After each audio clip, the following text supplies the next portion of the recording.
인문 대마왕 안치홍의 고전 뽀개기.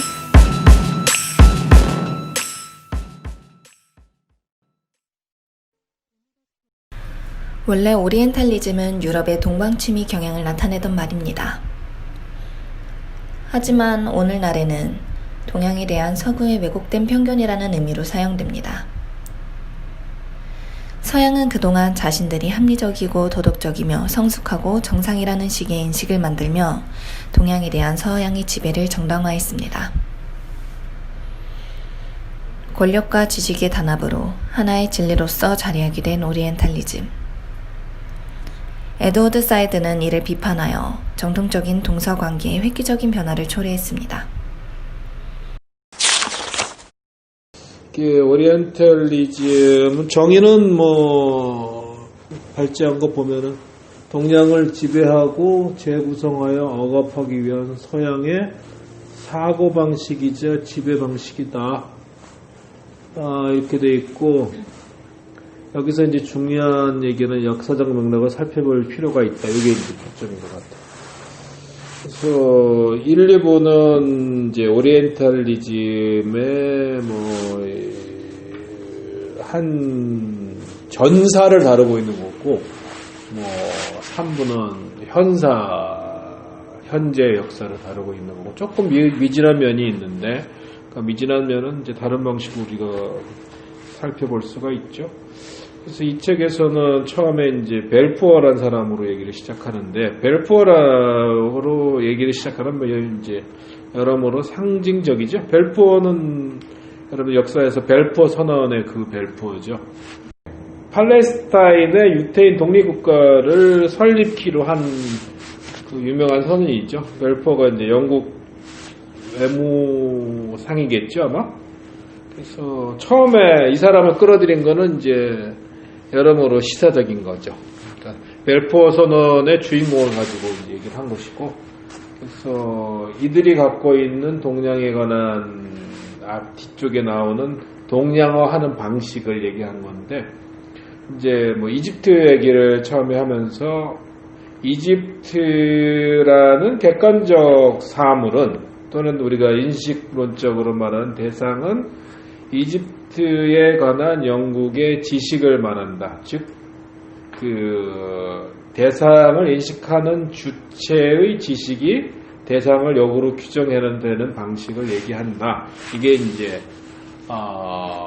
인식론에서도 흔히 하는 얘기지만 이제 오리엔탈리즘에서도 일반적으로 작동되고 있다는 거고, 그다음에 크로모 얘기를 하면서 이제 종속종족이라는 얘기를 하는데, 이것도 익숙하죠. 그러니까 우생학적인 생각이라든지 이런 관점에서 보면은 우리가 그 전형적으로 히틀러에서 이제 우생학적인 그런 종속종족, 그러면은 지배종족이 나오겠죠, 당연히. 이런 우생학적인 차이, 그다음에 인종과 민족 간의 차이, 이런 것들을 일반화하는 것, 규정하는 것, 이런 건 크로모들의 상식은 우리가 이제 그 근대에서 등장하는 분류의 인식 체계하고도 이제 맥을 같이 하는 거고, 이제 말가사물에 등장하는 이제 에피스테메, 특정한 시기의 에피스테메에서 여기 나오는 많은 인물들이 등장하면서 퀴네라든지 이런 사람들이 분류 체계를 만든다는 것. 분류라는 것들은 지식을 확정하는 것이고, 그 다음에 그것은 계층화하는 거죠. 우열이 생기죠, 당연히. 그래서 종속종족이라는 것은 크로모 자신의 얘기처럼 들리지만 사실은 당대의 지식 체계를 반영하고 있다라고 이제 볼 수 있죠. 그래서 지식이 곧 권력이 되는 거죠. 이건 피드백 관계인데, 여기서 보면은 이제 종속종족이면서 오리엔탈리즘은 또 다른 방식으로 이렇게 설명하죠. 동양적 사물을 조사, 연구, 판결, 훈련, 통치 대상으로 삼고 교실, 감옥, 도감 속에 배치하는 동양에 관한 지식인데, 거의 푸코의 책에 나올 법한 얘기하고 비슷하죠, 그죠? 결국 이제 여기서 종속종족이라는 거는 종속종족이라는 첫 번째 명명이 있고 지식이라는 게 있고 또 하나는 종속종족이라는 명명, 네이밍 또는 개념을 특정한 대상과 결부시키는 두 번째 네이밍, 명명이 따라 붙겠죠. 이제 그러한 이제 인식 체계가 사회적으로 작동하는 방식들이 보편적으로 당대 인간들에게 작동할 때 종족이라는 말이 자연스럽게 받아들여지겠죠. 근데 문제는 이런 것들이 이제 등장하기까지, 벨포어 선언이 나오기까지는 20세기 초반이에요, 그죠? 벨포어 선언이 나오기까지의 이제 전사가 있다는 거죠. 그래서 주로 이제 살펴보는 게 이제 초기에 이 오리엔탈리즘이 등장하는 어떤 연원을 찾아보면은 말 그대로 동방박사 얘기를 할 수도 있고 예수 탄생과 관련된 마르코 폴로 얘기를 할 수도 있고 한데 이 책에서는 대체로 이제 나폴레옹의 이집트 점령 얘기를 하는 것 같아요, 주로. 그죠? 그리고 특정한 오리엔탈리즘을 다루고 있어요, 여기서는.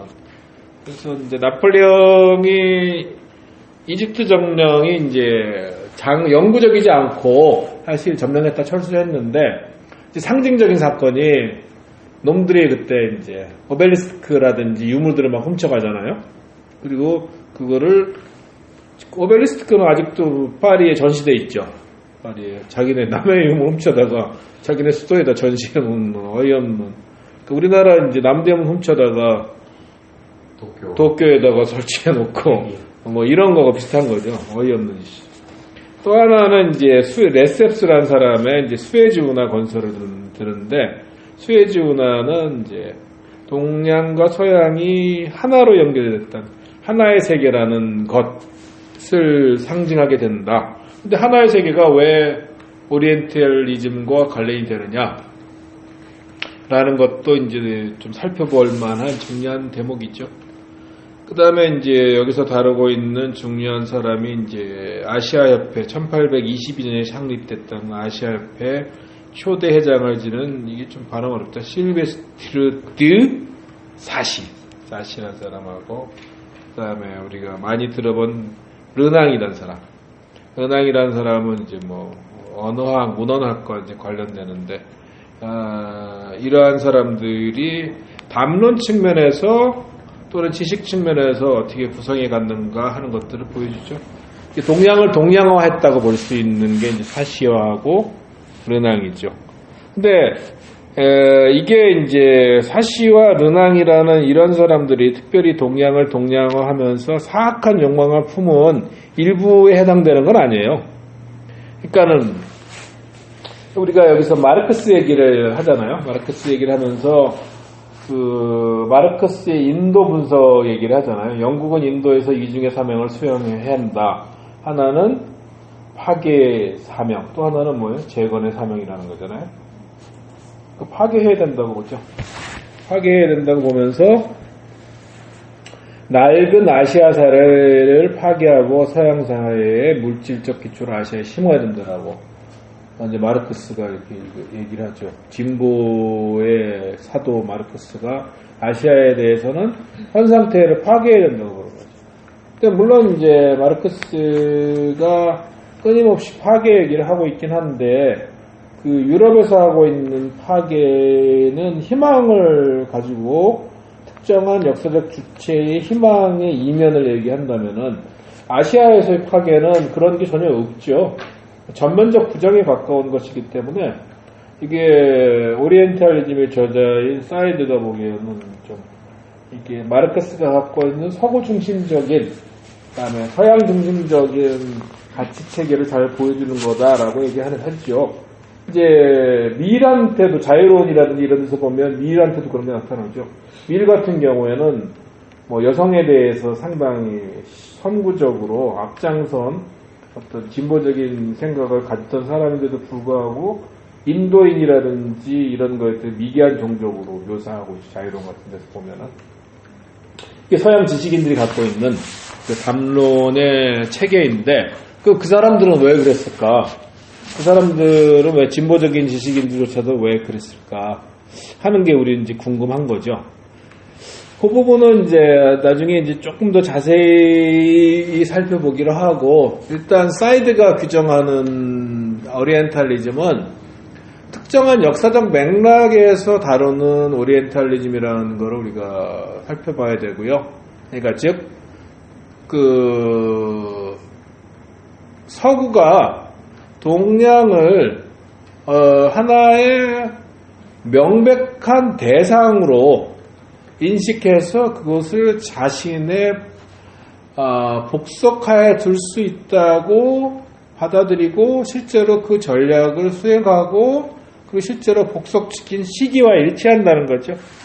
그것이 이제 오리엔탈리즘, 사이드가 말하는 오리엔탈리즘과 관련된 것이고, 주요한 주체로서는 유럽 중에서도 프랑스, 영국과 나중에 이제 후반부에 미국을 들고 있고, 그 다음에 주요한 관심사는 동양 중에서도 이 본인의 태생과 관련된 중동을 중심으로 다루고 있죠. 레반트라고 하는 지역도 중동의 일부를 말하는 건데, 그러면은 이 마르크스라든지 밀이라든지 이런 사람들도 왜 동양에 대해서 이런 왜곡된 사고 체계를 갖게 됐을까 하는 것들은, 기본적으로 사이드가 분석한 오리엔탈리즘은 서양이 동양에 갖고 있는 전면적인 총체적인 하나의 사고 체계라고 할 것까지를 넘어서는 존재 자체에 관한 어떤 전환을 의미하기 때문이죠. 서양은 사실 동양에 대해서 공포와 선망을 갖고 있었죠. 실제로 훈족의, 그 다음에 몽훈족 또는 훈족의 대이동, 유럽에서 아틸라가 나오는 이제 475년 이제 서로마가 멸망할 때 들어왔던 연쇄적인 이동, 그 다음에 이제 몽고, 다양한 동쪽에서 들어오는 폭력 세력에 대한 두려움이 실제로 있었고, 르네상스와 이제 근대로 다가가면서는 동쪽에서는 폭력의 어떤 상징은 이슬람이에요. 그래서 실제로 그리스라든지 상당히 많은 유럽의, 지금 우리가 유럽으로 분리되는 많은 지역이 스페인까지 포함해서 아람브라 궁전이라든지 이슬람의 지배하에 있었기 때문에 이슬람은 유럽 내에 어떤 상존하는 어떤 공포였고, 그 다음에 어떤 자신을 확인시켜주는 명백한 타자성이었던 거죠. 그러니까 자기 안에 타자가 이슬람이었기 때문에 오리엔탈리즘이 처음에 목표로 한 거는 이슬람에 대한 것으로 갈 수밖에 없죠. 그래서 신곡 같은 데서 마호메트를 지옥에 떨어진 인물로 묘사하고, 끊임없이 마호메트를 어떻게 유럽문에서 어떻게 묘사해요? 사기꾼이죠. 사기꾼을 묘사하는 동시에 동양인들을 묘사하죠. 근데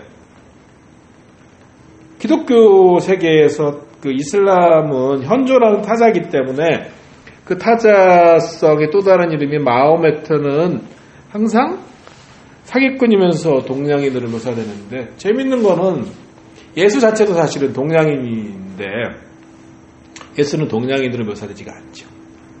그리고 사기꾼으로 묘사되지 않고.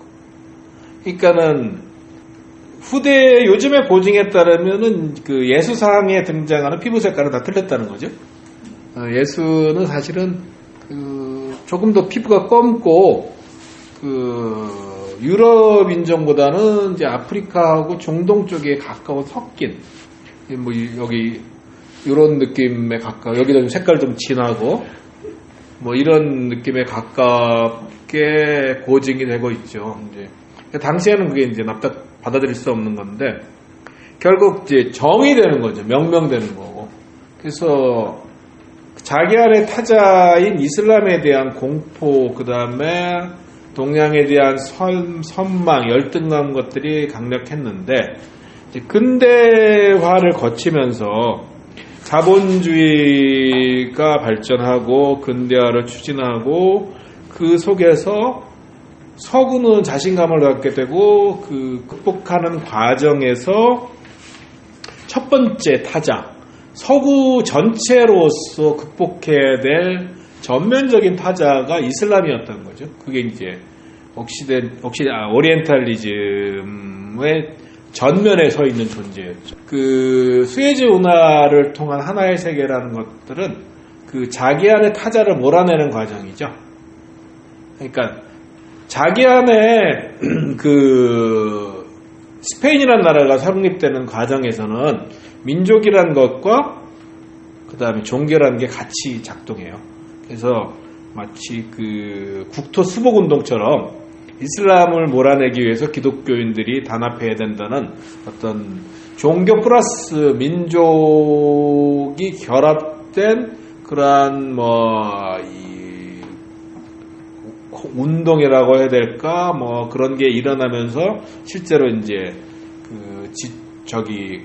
무슨 보스포러스 해협인가 보스포러스 거기 뭐죠? 지브롤터 해협 건너편으로 이제 이슬람을 몰아내고 유럽을 기독교의 세상으로 만드는데 이제 그 단계가 첫 번째 자기 안의 타자를 극복하는 과정이었다면 영토상으로 수에즈 운하를 통해서 그 강력해진 물리력을 기반으로 해서 수에즈 운하를 통해서 동양을 하나로 만들면서 자기 밖의 타자를 자기 안으로 흡수하는 과정을 거치게 되는 거죠. 그러면서 오리엔탈리즘은 유럽이 자신의 열등감을 극복하면서 자신을 새롭게 확립하는 자기 안에 있는 이슬람과 자기 안에 있는 열등감을 극복하지 않고는 안 됐기 때문에 오리엔탈리즘이란 그다음에 이슬람에 대한 그런 것들을 통해서 또 하나는 이제 근대화를 통해서 그 근대화 또는 자본주의가 어떤 정치적인 혁명, 산업혁명과 함께 진행되면서 그것들이 특정한 단계에서는 점점 제국주의로 발전하게 되는데 그 과정에서 어떤 이론적인 또는 학문적인 그 다음에 또 하나는 지식에 기반한 정당화 기제가 자기들 내부에 필요했다는 거죠. 그러면서 그것들이 폭력과 지식과 그 다음에 사회 전반에 걸쳐서 총합적으로 그것들을 공유하게 되는 거예요. 독일에서 나타난 파시즘에서 많은 사람들이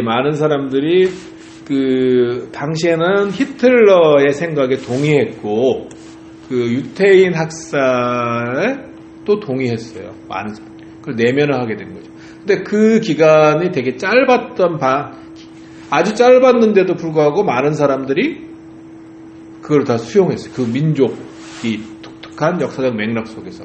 근데 오리엔탈리즘은 그것보다 훨씬 수세기에 걸쳐서 사이드가 말하는 오리엔탈리즘 수세기에 걸쳐서 그것을 내면화하고 그 다음에 자신의 DNA 속에 본질적인 것으로 받아들이면서 타자를 몰아내고 자신의 존엄감을 실현하는 방식으로 그러한 것들을 실천해 나갔던 거죠. 그래서 오리엔탈리즘은 뭐랄까 우리가 생각하는 막연한 그런 느낌을 떠나서 분명한 역사적 맥락하에서 사이드가 정하는 오리엔탈리즘이 있는 거죠. 예를 들어서 근데 이제 옥시덴탈리즘은 그럼 존재하느냐? 존재하지 않죠. 호명의 주체와 대상이 불명확하기 때문에. 예를 들어서 이런 거하고 비슷해요. 여성학에서 명예자지라는 말을 많이 하잖아요. 명예자지라는 많이 들어봤죠, 요즘. 명예자지란 말을 많이 하는데 그러면은 여성학에서 반대편에 그러니까 명예자지는 여자의 생물학적으로 여자인데 가부장적인 질서를 내면화하고 기득권에 있으면서 오히려 페미니스트에 반하는 입장에선 생물학적 여성을 일컫는 말인데 그럼 반대편에 남자가 페미니스트이고 그런 가부장제스에 반할 때 그런 경우에 명예보지란 말을 쓰느냐? 쓸 수 없어요, 그때. 왜냐하면 그 용어 자체가 하나 하면은 우리가 생식기를 표현하는 두 가지 자지보지란 말을 쓸 때는 하나는 어떤 권력과 우월 억압의 어떤 휘장의 성격을 갖고 있다면 이건 그 반대편에 처해 있기 때문에 명예란 말과 그것들이 결합될 때는 자지하고만 결합될 수 있습니다. 마찬가지로 옥시덴탈리즘도 이런 젠더적인 거와 비유해서 말한다면 성립할 수가 없는 거죠. 그래서 우리한테 있는 거는 오리엔탈리즘만 있는 거죠. 그래서 오리엔탈리즘은 특정한 근대사회의 현상이라고 봐야 돼요. 사이드에 의의가 있는 것은 근대사회의 그러한 거대 기제를 해명해냈다는 거죠. 다른 우리가 익숙한 말로 하면은 서양의 제국주의적인 집단적이고 역사적인 아비투스다 이렇게 설명할 수도 있고 동양에는 해당되지 않는 거죠. 오리엔탈리즘. 동양은 피동성으로 그렇지만 이제 알아야 되긴 하지만 피동적으로 동양은 정의될 뿐이죠. 모아나 캐릭터처럼. 동양은 이제 정의되고 난 다음에 나는 그게 아니다라고 이제 해명을 해야 되는데 이거는 이제 잘 바뀌지가 않아요. 잘 바뀌지가 않는 게 이제 얼마 전에 이제 며칠 전에 아들하고 이제 입맛에 대해서 잠시 토론을 한 적이 있는데요. 우리 집 내가 사는 집에는 이제 신 음식을 잘 안 먹어.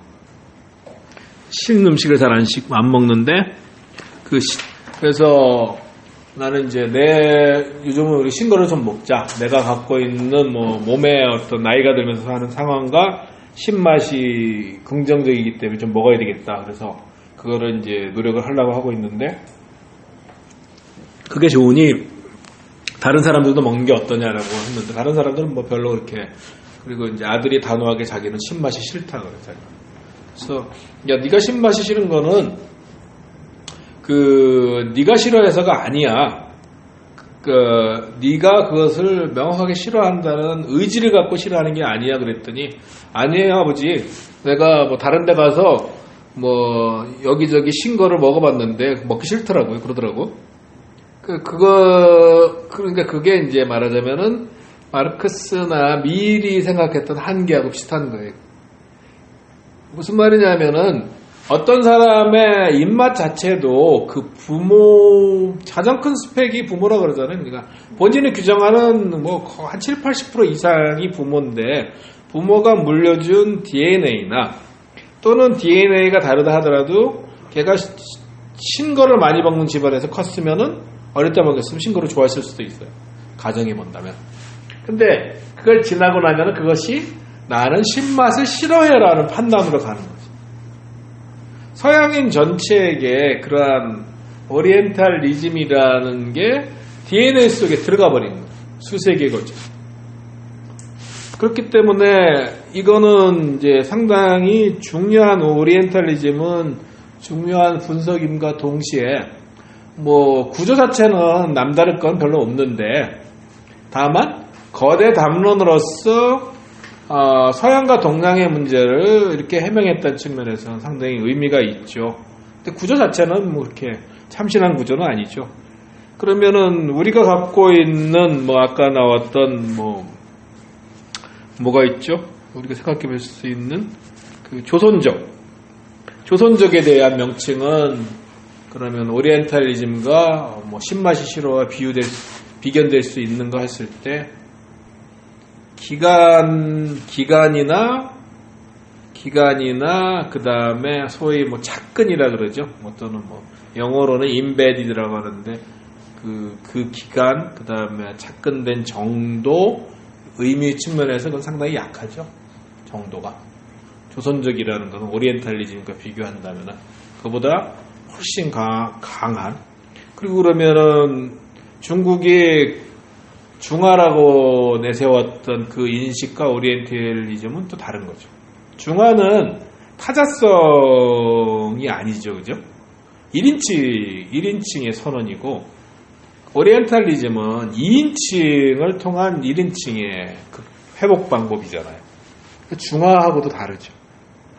그래서 오리엔탈리즘은 서양이 자신의 열등감을 극복하고 그 다음에 특정한 역사적 단계에서 어떤 자신들이 대외적인 어떤 팽창과 약탈을 정당화하는 과정에서 전반적으로 뭐 단지 지식 권력 뭐 이러한 부분적인 분석에 의해서가 아니라 물리력과 당대의 사회 전반의 분위기, 뭐 모든 사회 기제, 문화적 기제, 정치적 기제가 총 동원하지는 않았지만 전반적으로 그 정렬돼서 형성된 서양 자체가 공유하는 하나의 특질이었다 이렇게 볼 수 있는 거죠.